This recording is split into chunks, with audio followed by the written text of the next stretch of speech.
الحمد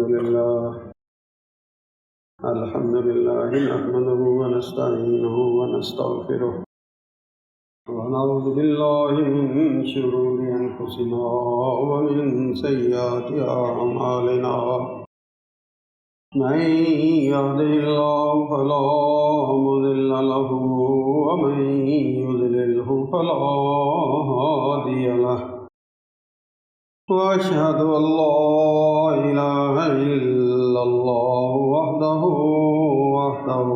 وحده لا شريك له وأشهد أن محمدا عبده ورسوله أما بعد فإن خير الحديث كتاب الله وخير الهدي هدي محمد صلى الله عليه وسلم وشر الأمور محدثاتها وكل محدثة بدعة وكل بدعة ضلالة وكل ضلالة في النار. أعوذ بالله السميع العليم من الشيطان الرجيم من همزه ونفخه ونفسه. بسم الله الرحمن الرحيم. يا أيها الذين آمنوا لا تقدموا بين يدي الله ورسوله واتقوا الله إن الله سميع عليم. يا أيها الذين آمنوا لا ترفعوا أصواتكم فوق صوت النبي ولا تجهروا له بالقول كجهر بعضكم لبعض أن تحبط أعمالكم وأنتم لا تشعرون.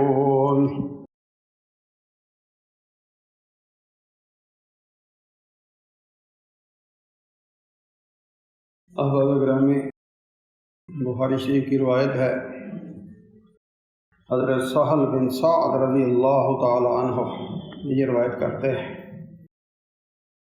یقول بیان کرتے ہیں، سمعت النبی صلی اللہ علیہ وسلم یقول کہ میں نے سنا رسول اللہ صلی اللہ علیہ وسلم کو آپ فرما رہے تھے، انا فرطکم علی الحوض، میں حوض کوثر پر تم سے آگے ہوں گا، پہلے پہنچنے والا ہوں گا. من وردہ شارب منہ، جو حوض کوثر تک پہنچ گیا اور اس نے وہاں سے پی لیا.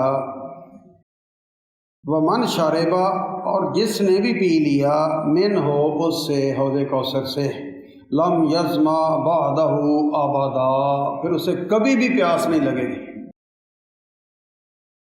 لیردن علی اقوام، میرے پاس کچھ لوگ وارد ہوں گے، آئیں گے، پہنچیں گے، عارفہم، میں ان کو پہچانوں گا، و یعرفوننی، وہ مجھے پہچانیں گے. ثم یحال بینی و بینہم، پر میرے اور ان کے درمیان پھر ایک حائل ہونے والی چیز حائل ہو جائے گی، رکاوٹ بن جائے گی. ایک روایت میں تو اتنی بات ہے، دوسری روایت میں ہے قال، کہا، یعنی نبی علیہ الصلوۃ والسلام نے کہا، انہم منی، یہ تو میرے ہیں. ان کے جو آثار ہیں نا، وضو کی نشانیاں جو ہیں، جن سے غرہ محجلین، جس طرح یہ 5 کلیان بھینس ہوتی ہے نا، اس کے چاروں کور اور ماتھا سفید ہوتا ہے. وضو کرنے والا جو بندہ ہے، اس کے یہ جو بازو ہیں دونوں، چہرہ اور دونوں پاؤں، یہ من اثر الوضو، وضو کی وجہ سے یہ چمک رہے ہوں گے.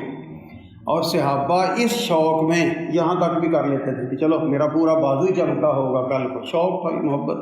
بہرحال یہ ایک نشانی ہے رسول اللہ صلی اللہ علیہ وسلم کی اپنی امت کو پہچاننے کے لیے. تو نبی علیہ الصلوۃ والسلام پہچان رہے ہوں گے انہیں، اور فرشتوں سے کہیں گے انہم منی، بھئی یہ تو میری قوم ہے، میرے ماننے والے ہیں. فیقال، آپ سے کہا جائے گا، رشتے جواب دیں گے، انک لا تدری ما بدلوا بعدک، آپ نہیں جانتے کہ آپ کے بعد انہوں نے دین کو کیسے بدل دیا تھا، تبدیل کر کے رکھ دیا، اس کا حلیہ ہی بگاڑ دیا تھا انہوں نے. لا تدری، آپ کو نہیں خبر، ما بدلوا بعدک، یہ بخاری شریف کے لفظ ہیں.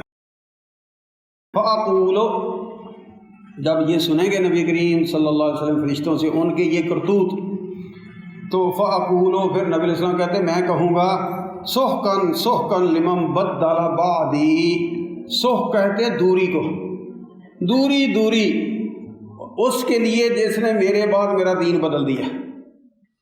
اور یہ لوگ جو ہیں وہ حوض کوثر کے قریب پہنچ کر رسول اللہ صلی اللہ علیہ وسلم کے سامنے پہنچ کر پھر ان کی بدقسمتی بدبختی غالب آ جائے گی اور وہاں سے اٹھا کر جہنم میں ڈال دیے جائیں گے۔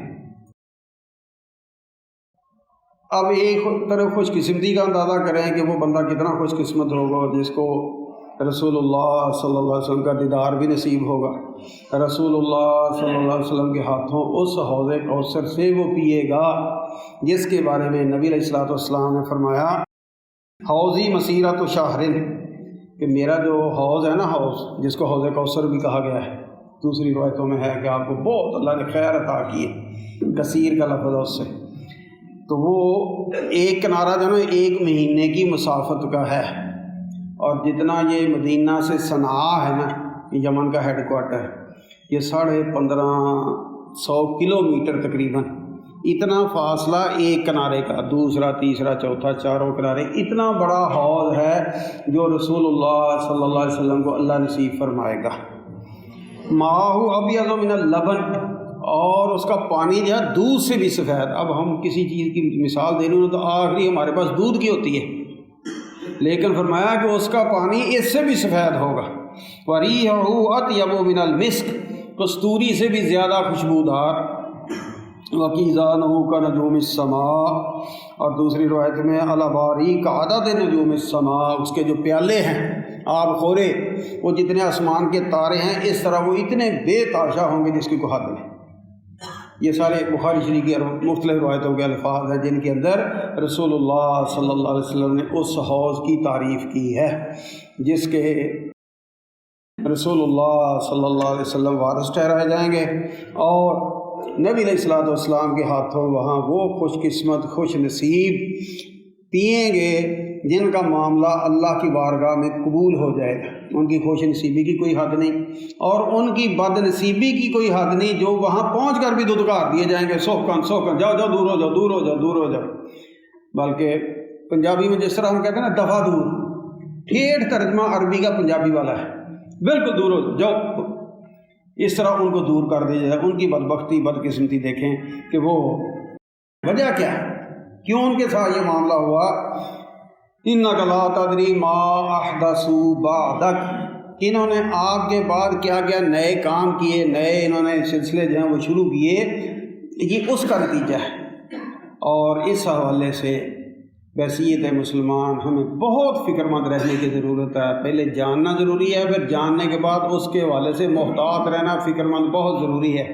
جاننا کیا ہے، یہ رسول اللہ صلی اللہ علیہ وسلم کی بڑی مشہور حدیث ہے۔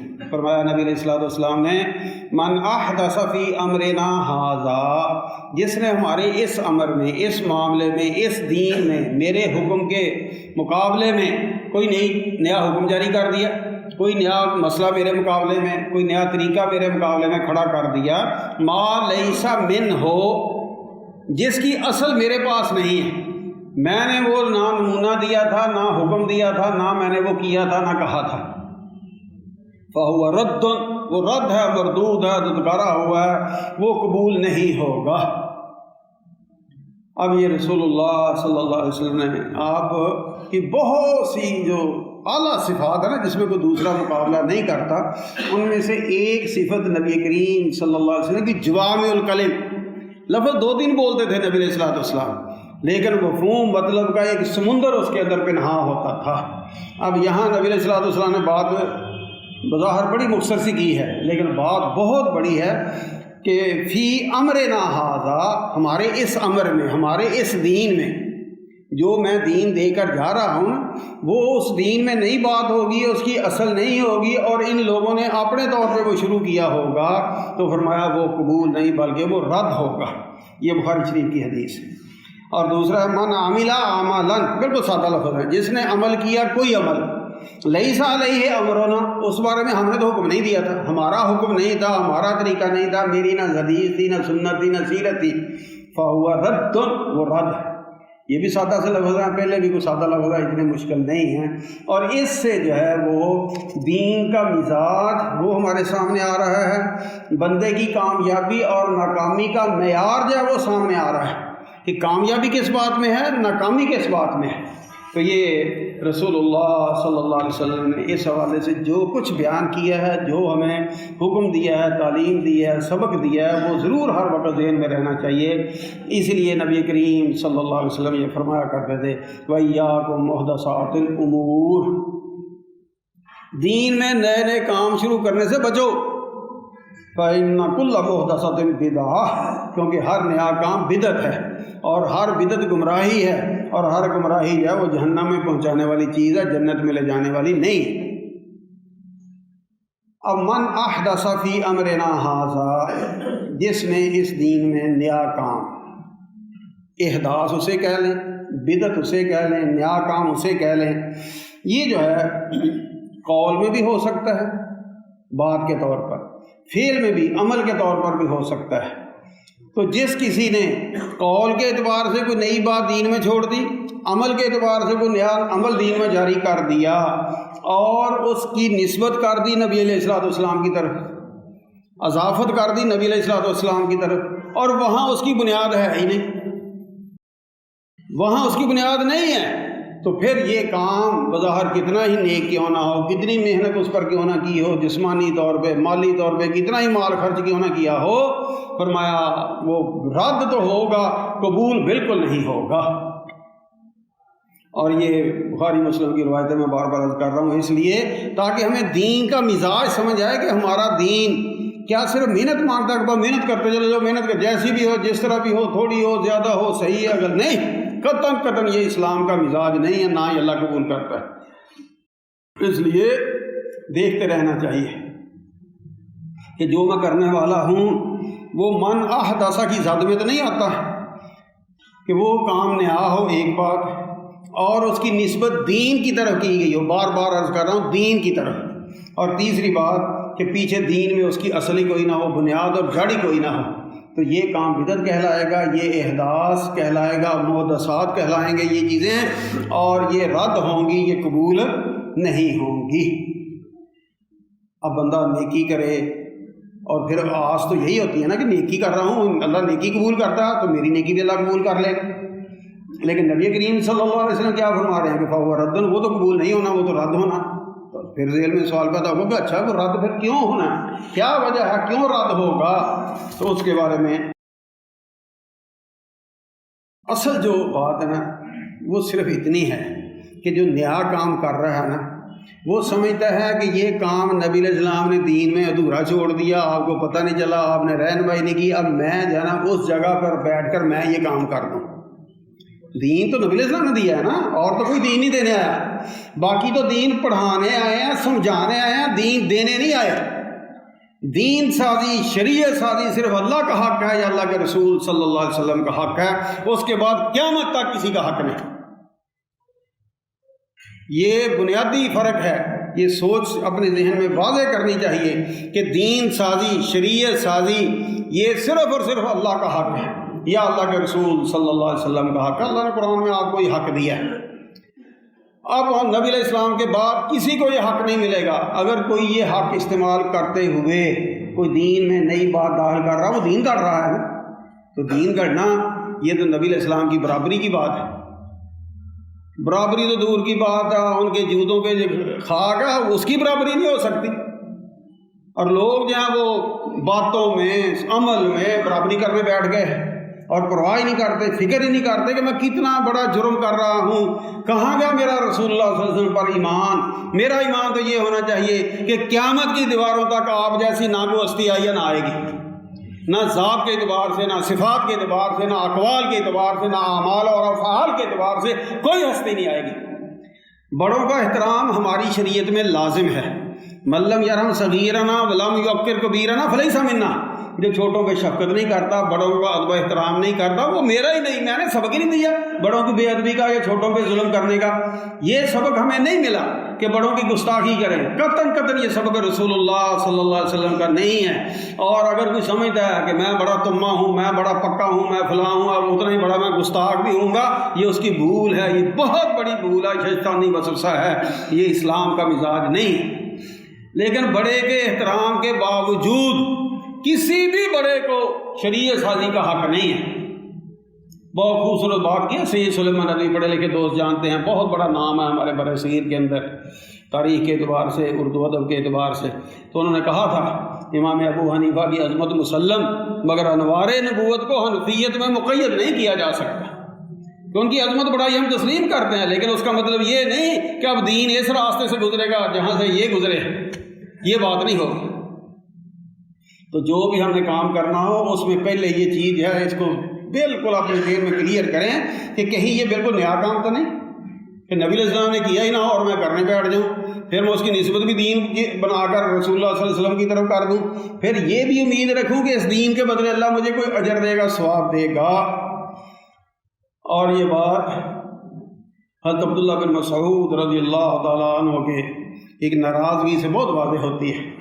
مسجد میں آئے، دیکھا کچھ لوگ بیٹھے ہیں، ان کے پاس وہ چھوٹی چھوٹی کنکریاں تھیں اور اس پر وہ کیا کر رہے ہیں، یکبرون مئہ، 100 دفعہ بھی اللہ اکبر اللہ اکبر اللہ اکبر پڑھو، یحللون مئہ، لا الہ الا اللہ لا الہ الا اللہ 100 دفعہ ان کنکریوں پہ پڑھو، اس طرح سبحان اللہ 100 دفعہ پڑھو۔ وہ ان کے پاس کھڑے ہو گئے اور پوچھنے لگے کیا کر رہے ہیں؟ انہوں نے کہا جی تسبیح کر رہے ہیں، ذکر اذکار کر رہے ہیں، سبحان اللہ الحمدللہ اللہ اکبر کر رہے ہیں۔ فرمایا یہ تو ٹھیک ہے، لیکن یہ جو تم نے طریقہ اختیار کیا یہ کیا کر رہے ہو؟ الفاظ ان کے دیکھیں، وَيْحَكَ يَا أُمَّةَ مُحَمَّدٍ، تمہارا بیڑا گرک ہو، ستیہ ناس ہو ہے محمد صلی اللہ علیہ وسلم کی امت، مَا أَسْرَعَ هَلَكْتُمْ، وہ اتنی جلدی تم ہلاک ہو گئے، تباہ ہو گئے، برباد ہو گئے، اس نبوی منع سے دور ہو گئے۔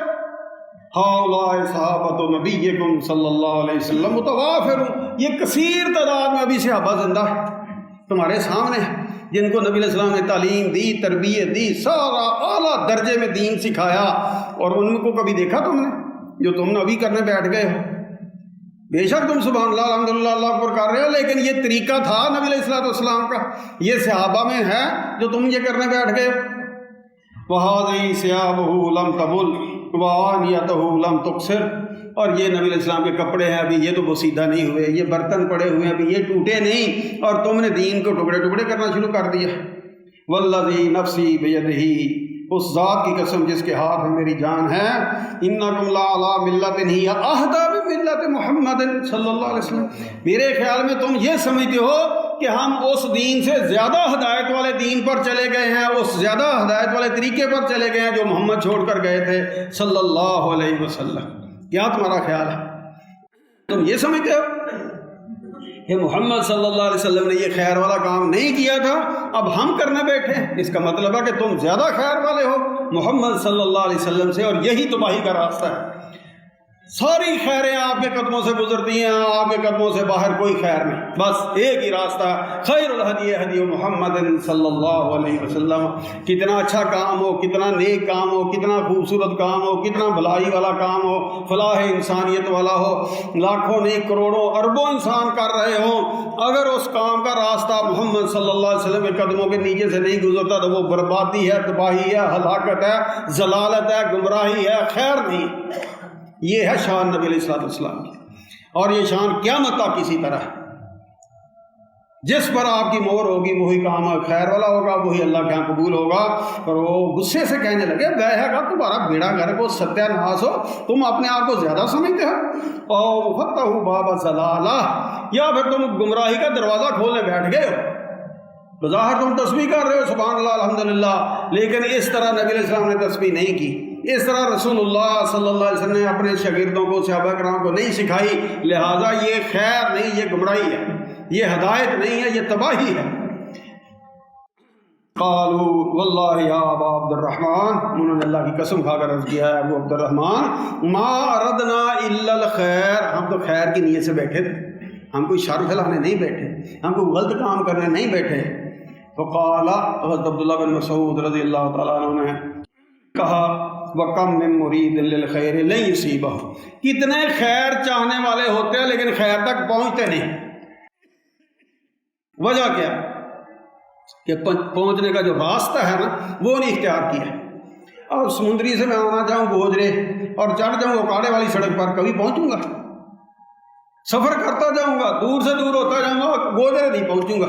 گوجرے پہنچنے کے لیے مجھے گوجرے کی طرح رخ کرنا ہوگا، خیر کے لیے محمد صلی اللہ علیہ وسلم کی طرح رخ کرنا ہوگا۔ اگر مرضی دائیں بائیں رخ کر لے کبھی خیر تک نہیں پہنچیں گے۔ یہی تو شان ہے نبی علیہ الصلوۃ والسلام کہ جو ادھر رخ کرے گا وہی خیر والا ہوگا، جو ادھر رخ نہیں کرے گا اس کو خیر نصیب نہیں ہوگی۔ حضرت عبداللہ بن مسعود رضی اللہ تعالیٰ عنہ جو بات سمجھا دی، یہ داروی کے اندر یہ روایت موجود ہے۔ دوسری بات وَكُلُّ بِدْعَةٍ ضَلَالَةٍ، ہر بدعت جو ہے، نیا کام جو ہے وہ گمراہی ہوتی ہے۔ وَكُلُّ ضَلَالَةٍ فِي النَّارِ، اور ہر گمراہی جو ہے وہ دوزخ میں پہنچانے والی ہے۔ اب جب ہر بدعت جو ہے وہ گمراہی ہے تو پھر اس کے بعد یہ جو ہمارے ہاں ایک بات چلتی ہے، جی بدعت حسنہ بھی ہوتی ہے، یہ گندگی کو اچھی بھی ہوتی ہے، کوئی صاف ستھری بھی ہوتی ہے گندگی، کوئی خوشبودار بھی ہوتی ہے گندگی۔ اب طبیعت ابا کرتی ہے، انکار کرتی ہے کہ کیا کوئی گندگی کھانے والی بھی ہوتی ہے کہ ہنسنا ہے جی ہنسنا ہے جی ہنسنا نہیں۔ جس طرح گندگی گندگی ہے اسی طرح بدعت بدعت ہے، کوئی ہنسنا بدعت نہیں ہے، بالکل کوئی ایسی بدعت نہیں ہے جس کو آپ بدعت بھی کہیں اور ہنسنا بھی کہیں۔ بدعت کی جو تعریف نبی علیہ السلام نے کر دی وہی اٹل ہے کہ ہر بدعت گمراہی ہے، ہر بدعت گمراہی ہے۔ یہ رسول اللہ صلی اللہ علیہ وسلم کی سچی زبان سے نکلے لفظ ہیں، اس میں کوئی دوسری رائے نہیں ہو سکتی۔ اب اس کے بعد جو ہے نا عام طور پہ دوست جو ہیں وہ ایک دلیل فوراً دیتے ہیں تو دیکھو جی حضرت عمر رضی اللہ تعالیٰ عنہ میں دیکھا مسجد میں لوگ جہاں دو ایک آپس کے پیچھے کھڑے ہیں تراویحیں پڑھ رہے ہیں، دو ایک کے پیچھے کھڑے ہیں تراویحیں پڑھ رہے ہیں، دو چار، اس طرح الگ الگ ٹولوں میں اپنے اپنے حافظ کے پیچھے سارے پڑھ رہے ہیں۔ تو انہوں نے کہا میں ان کو ایک حافظ پہ نہیں اکٹھا کر دوں، اور انہوں نے امر ابی بن کعب و تمیم الداری یقوم للناس ب11 رکعہ، وہی بن کعب اور تمیم داری یہ نبی علیہ الصلوۃ والسلام کے قاری تھے، ان کو حکم دیا ان یقوم للناس 11 رکعہ کہ لوگوں کو 11 رکعت یا تراویح کی یہ پڑھائیں۔ اب سارے لوگ جو حضرت عمر رضی اللہ تعالیٰ عنہ کے حکم کے بعد وہ ان کے پیچھے تراویحیں پڑھتے تھے۔ حضرت عمر رضی اللہ تعالیٰ کا حکم یہ ہے، جو لوگ یہ کہہ دیتے نا تراویحوں کا آپ آئے گا نا رمضان کا، یعنی حضرت عمر نے 20 کا حکم دیا تھا، پورے جہاں کی کتابیں چھان ماریں کسی جگہ پہ حکم نہیں ملے گا 20 کا۔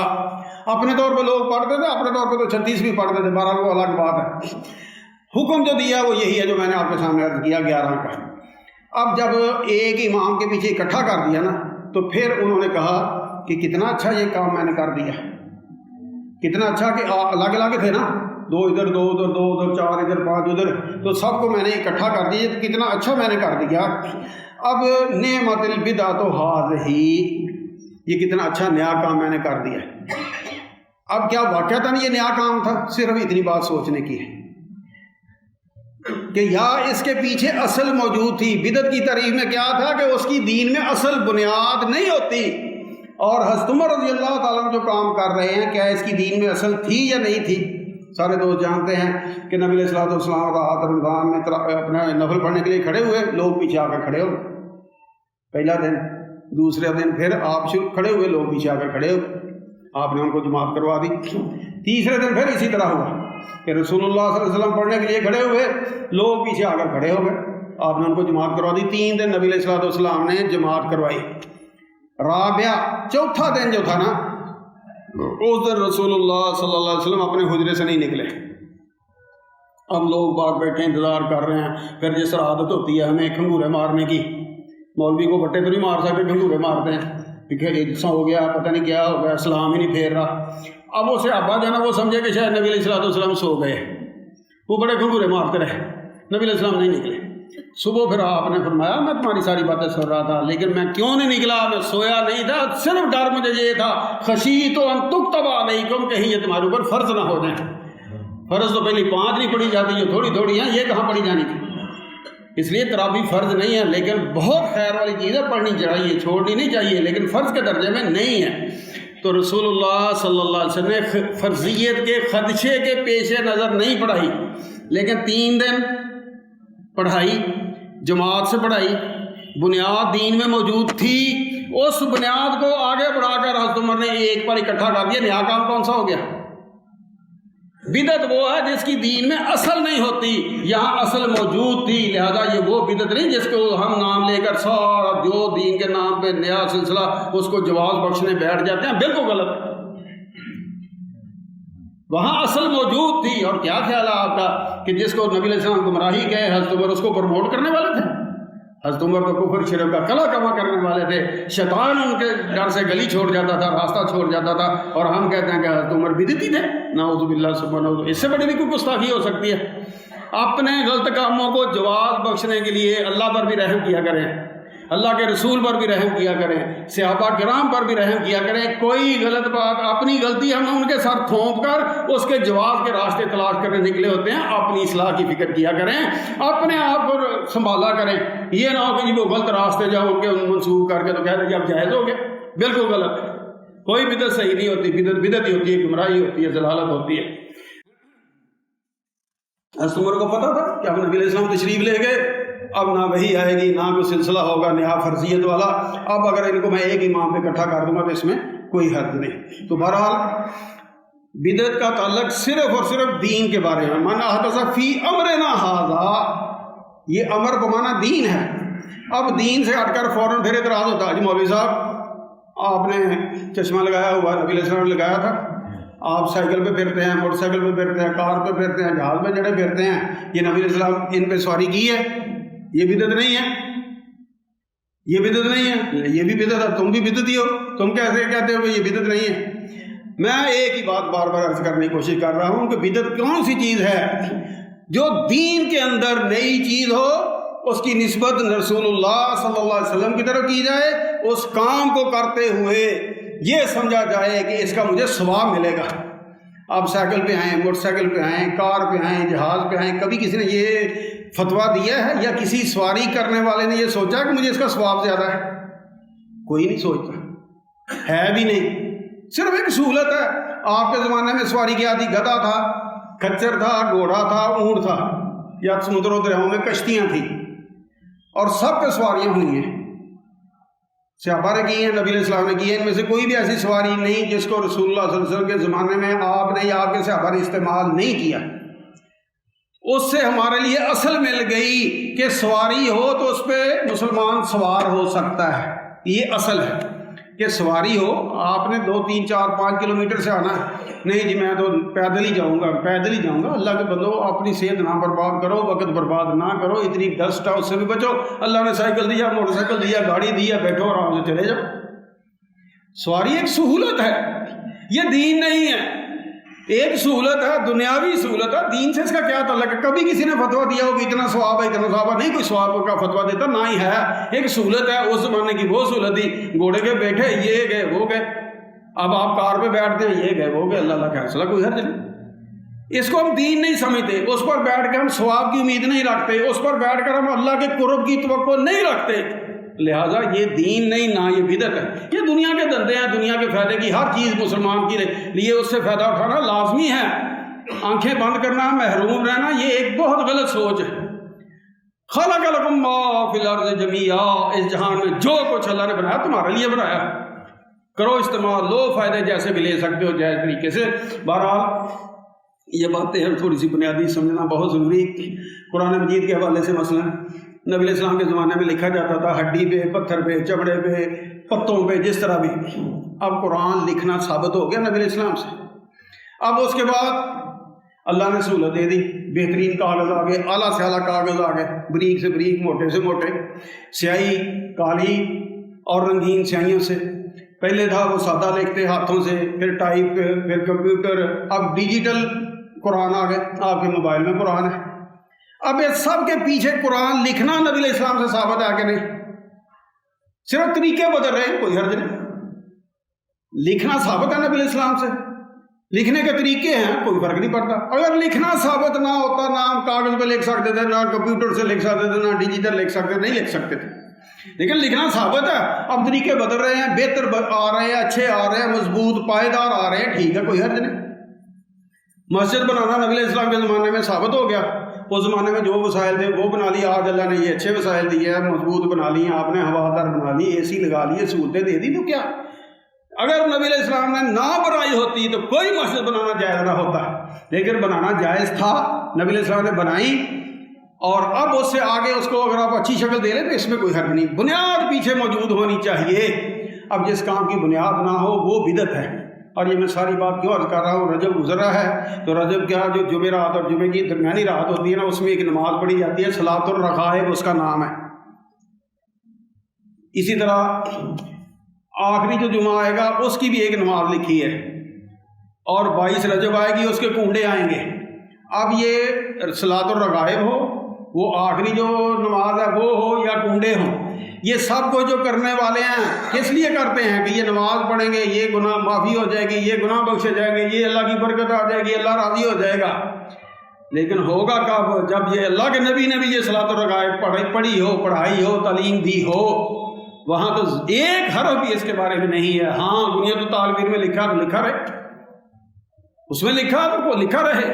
یہ نماز کب بنے گی؟ جب رسول اللہ صلی اللہ علیہ وسلم کہیں گے یہ نماز ہے، لیکن وہاں یہ نماز نہیں ہے۔ لہذا اس مہینے کے حوالے سے یہ بہت سی بدعات چلتی ہیں، تو بدعت کیا ہے، اس سے ہم نے کیا رویہ اختیار کرنا، یہ رسول اللہ صلی اللہ علیہ وسلم کا فرمان گرامی آپ کے سامنے آ گیا۔ اس لیے کوشش کرنی ہے کہ کوئی بھی مہینہ ہو، کوئی بھی دن ہو، کوئی بھی معاملہ ہو، دین کا شرط دین کی ہے، اس کو دیکھنا ہے۔